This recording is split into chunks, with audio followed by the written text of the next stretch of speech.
Melty Blood Type Lumina.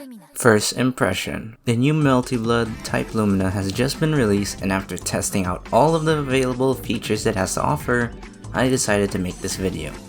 I'll be talking about the gameplay, the single player content, and Netplay.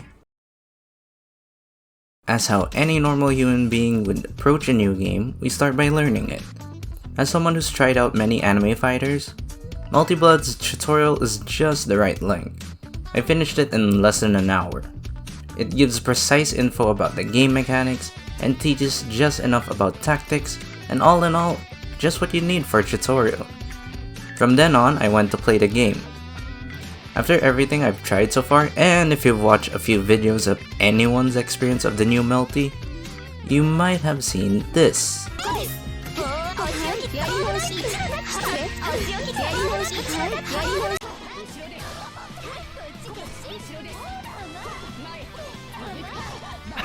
The biggest change to Melty's gameplay is the new shield system and the new moon system. In the old Melty, shielding an attack was a guaranteed punish, and now shield is sort of a game of RPS. After shielding an attack, you as the defender have three options. A. Launch attack, B. Aerial cross-up, and C. Invincible attack. Now, what's the point of these three options? The simple twist is that the opponent can also shield. They can't block or move when their attack has been shielded, but they can shield back. It's only a matter of when. Instant shield beats option A, but option B takes slower to come out, so it beats instant shield, so the attacker has the second option, delay shield. Have your attack shielded and wait for your opponent to appear behind you, so your character autocorrects their position to shield their option B. Either way, the one who successfully shields will also reverse the role of attacker and defender. And you only have a half a second to decide when to shield and what offensive option you should go for. So then, what is the point of option C? This is when you don't want to deal with both options and leave the shield duel. Note that missing a shield will reduce your moon gauge, while shielding an attack gives you more moon gauge. Did I also mention the invincible attack from shielding also costs your moon gauge to use? No? Well, now you do, so be sure to manage your moon gauge. Which now brings us to the second and new system of Melty Blood, the moon gauge.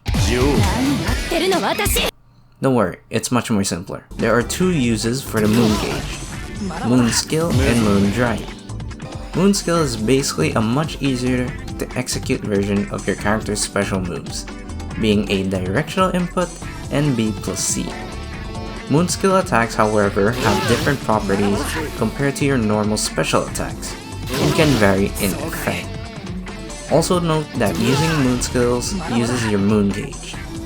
Last part of the moon gauge is the moon drive. It's like a heat version. When you enter this mode, the game freezes with both character portraits appearing. While you are in this mode, you can spam your moon skills, which using them will drain your gauge faster, but there is also another effect of entering moon drive. You get an additional dash and jump. Depending on the situation, be sure to know when to moon skill and to enter moon drive. Other changes to the game of Melty also include removal of guard gauge, earning an additional meter after losing a round, blood heat and last arc being only accessible at 4 meters, and last arc being activated by A plus B plus C plus D. Other than that, it's Melty! Reverse beats tilting people by last arc after shielding and air footsies. From how I see it, French Bread wants more emphasis on shielding and the moon system, giving them a direct relation with how they work, and I really like it so far. You can get these weird, quirky matches, but it's not like it's game breaking, like come on, just throw them. This also gives a lot of interesting opportunities that we have yet to discover. All in all, gameplay is super fun, and if you haven't played the game yet, give it a try. Now I know what you're thinking, it's a fighting game. No one ever talks about single player mode. Even so, I still think there's joy and fun in trying out the single player modes that the developers have put effort into making. Some single player modes can be really fun and memorable. And for Melty's case, it's okay. Melty's single play consists of 5 different modes. 1. Story, 2. Score attack, 3. Time attack, 4. Survival, and 5. Mission, or as we all like to call it, trial mode. Story is just your usual arcade mode will want some story, and as someone who's only cleared one route of Old Tsukihime, I could get some parts of the story, but I wouldn't know if someone who doesn't even know the lore would enjoy it. Score attack is basically trying to get the highest score in the game, and time attack is the speedrunning mode, essentially. Survival is just trying to beat as many AI while recovering a bit of health after each match until you are beaten. Classy modes. Now all the modes are really old style, and personally I've never bothered with score and time attack because I didn't care much about anything other than beating my opponent in the game. It was fun to try them out, and at least the AI can actually be challenging at hard mode at least.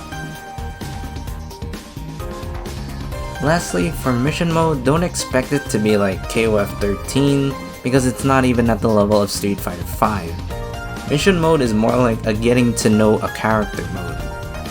Consists of 4 levels of difficulty: Novice, Beginner, Intermediate, and Expert.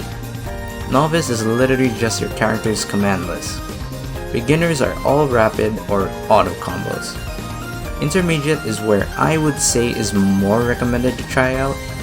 And lastly, Expert is the difficulty where you could actually start structuring your character's optimal bread and butter combos.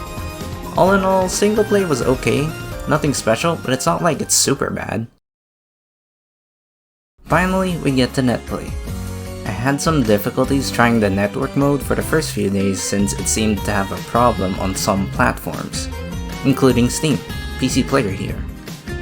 When it finally became available, yeah, it was better than I expected, I guess. Most of the matches I got online with strangers were pretty decent actually, but what I don't understand are the matches I get with Julio. Remember him from last vid? One of the few friends I have who plays Melty and mains Ryogi? My matches with him in MBAACC have all been pretty smooth, but when it's type Lumina, it's 3 bars, and holy shit! The connection goes from to Piccolo fucking Vortex. We both live in the same region or country, and it's so bad for some reason. I got an Ethernet cable, but then Julio says his game is fine. On his end, how come I have to deal with this just when I finally have a fighting game friend to spar with? Hopefully it improves somehow, but other than that, Netplay is actually pretty good. I can still play really well with all of the strangers online at least. Overall, the game just got released, so I want to give it a lot of chances in hopes that some of its negative features improve. Besides, it's Melty Blood. I had a lot of fun playing this game, and it's definitely going to be the fighting game that I'll be prioritizing playing for a while, alongside Tekken at least. I'm pretty sure French Bread has a lot of great plans and ideas for the game to be implemented in the future, so I hope everyone is able to have fun playing this game, and if you haven't, well then, I hope this video gives you more insight and helps you decide whether you want to try the game or not. That'll be all. 楽しかったか。そいつは結構俺も楽しませてもらった。まあ結果は散々だったけどな。